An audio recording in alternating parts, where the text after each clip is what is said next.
सुस्वागतम विद्यार्थी मित्रांनो. आपण आज इयत्ता 9वी मधील गतिविषयक नियम या धड्यातील भाग क्रमांक 3 बघणार आहोत.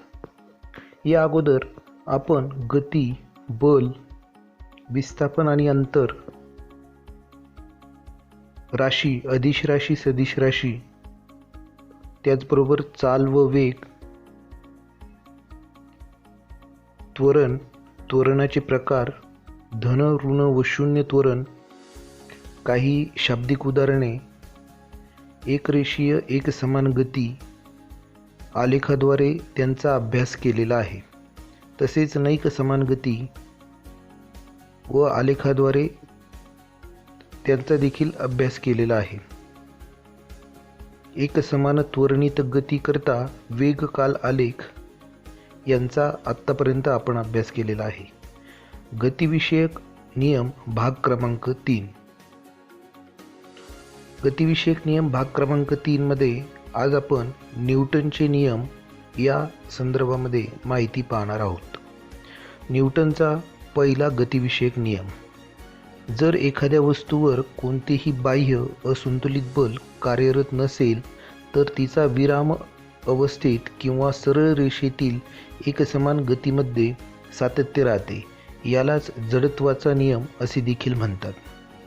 विद्यार्थी मित्रांनो, अचानक बस जर सुरू झाली तर प्रवाशी मागच्या बाजूला फेकले जातात किंवा मागच्या दिशेला त्यांना धक्का बसतो.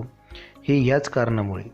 न्यूटनचा गतिविषयक पहिला नियम जडत्वासंबंधी आपल्याला माहिती देत असतो. एखादी वस्तू जर विराम अवस्थेमध्ये किंवा सरळ रेषेतील एकसमान गतीमध्ये असेल तर ती तशीच राहते. कुठपर्यंत? जोपर्यंत त्यावर बाह्य असंतुलित बल हे कार्यरत होत नाही तोपर्यंत. यासाठी या चित्रामध्ये एक उदाहरण तुम्हाला दाखवलेलं आहे. एक फुटबॉल आहे. जोपर्यंत या फुटबॉलला पायाने आपण लाथ मारत नाहीत, किक मारत नाहीत, तोपर्यंत हा फुटबॉल त्याची जागा बदलत नाही. याचाच अर्थ याच्यावर असमान असे बल हे कार्यरत होत असते आणि त्या कारणामुळे तो त्याची जागा बदलतो. न्यूटनचा गतिविषयक दुसरा नियम: संवेग परिवर्तनाचा दर प्रयुक्त बलाशी समानुपाती असतो आणि संवेगाचे परिवर्तन बलाच्या दिशेने हे होत असते.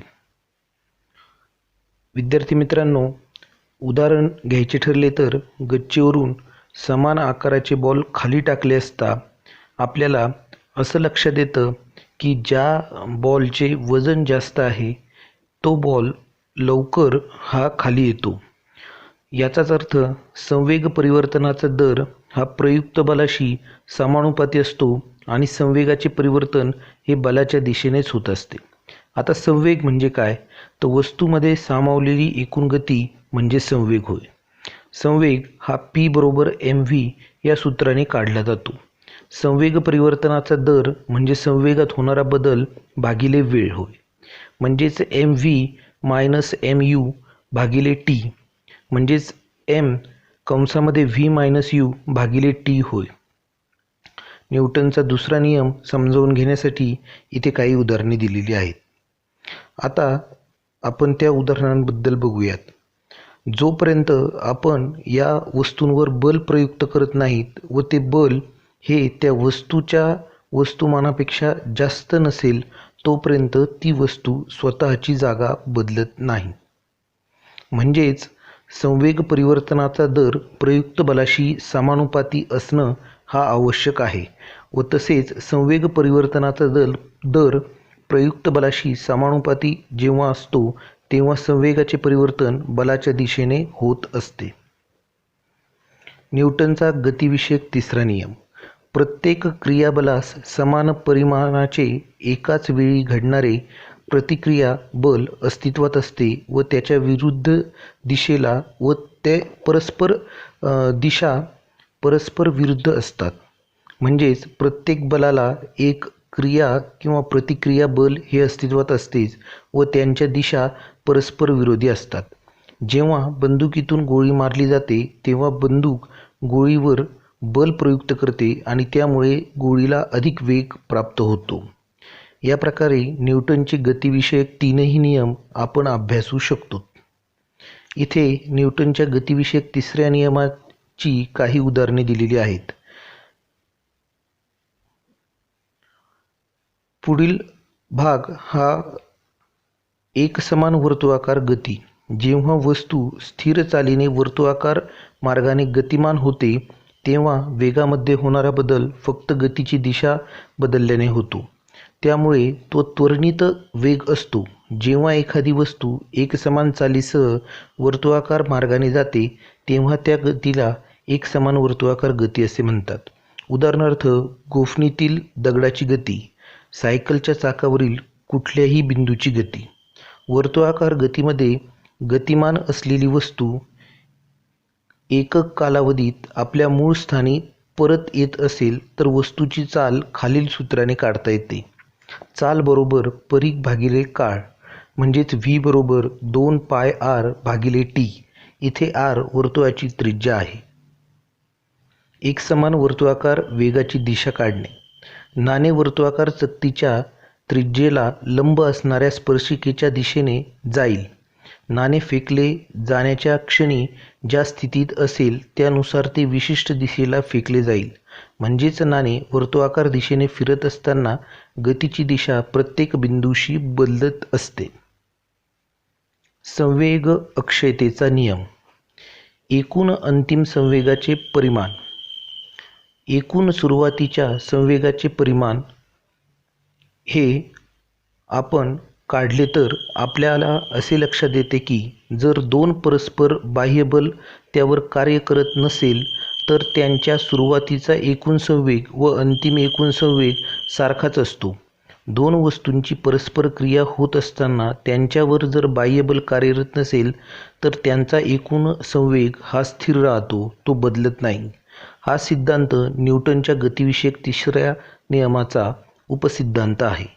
वस्तूमध्ये टक्कर झाल्यानंतरही त्या वस्तूचा संवेग स्थिर राहतो. ज्या वस्तूमध्ये टक्कर होते त्या वस्तूंचे संवेग पुनर्रचित होते किंवा पुनर्वितरित होते, म्हणजेच पुन्हा ती वस्तूमध्ये संवेग तयार होतो. म्हणजेच एका वस्तूचा संवेग कमी होतो तर दुसऱ्या वस्तूचा संवेग वाढतो. जर दोन वस्तूंची टक्कर झाली तर त्याचा आघातापूर्वीचा एकूण संवेग हा आघातानंतरच्या एकूण संवेगा इतकाच असतो. उदाहरणार्थ, बंदुकीतून मारलेली गोळी. संवेग अक्षयतेचा सिद्धांत समजून घेण्यासाठी पुस्तकामध्ये त्याबद्दलची माहिती दिलेली आहे. समीकरणाच्या माध्यमातून आपल्याला ही माहिती समजावून सांगण्याचा प्रयत्न करूयात. समजा A या वस्तूचे वस्तुमान m1 असून तिचा सुरुवातीचा वेग u1 आहे. तसेच B या वस्तूचे वस्तुमान m2 असून तिचा सुरुवातीचा वेग u2 आहे. संवेगाच्या सूत्रानुसार A वस्तूचा सुरुवातीचा संवेग m1 u1 व B वस्तूचा सुरुवातीचा संवेग m2 u2 असेल तर ज्यावेळी या दोन्ही वस्तू एकमेकांवरती आदळतील त्यावेळी A वस्तूवर B वस्तूमुळे F1 बल प्रयुक्त होऊन A वस्तू त्वरित होते व तिचा वेग v1 इतका होतो. A वस्तूचा आघातानंतरचा संवेग m1 v1 इतका असतो. न्यूटनच्या गतिविषयक तिसऱ्या नियमानुसार A वस्तू देखील B वस्तूवर समान बल विरुद्ध दिशेने प्रयुक्त करते त्यावेळी तिचा संवेग हा बदलत असतो. समजा तिचा वेग v2 झाल्यास B वस्तूच्या आघातानंतरचा संवेग m2 v2 असा असेल. जर B वस्तूवर F2 बल प्रयुक्त होत असेल तर F2 बरोबर वजा F1 इतके असते. म्हणजेच सरतेशेवटी m2 v2 अधिक m1 v1 बरोबर m1 u1 अधिक m2 u2 असा होतो.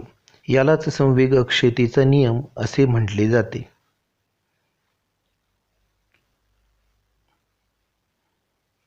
संवेग अक्षयतेच्या नियमामध्ये आपल्याला एक गोष्ट लक्षात आली असेल. जर दोन्ही वस्तूंची टक्कर झाली तर त्यांच्या आघातापूर्वीचा एकूण संवेग हा आघातानंतरच्या एकूण संवेगा इतकाच असतो.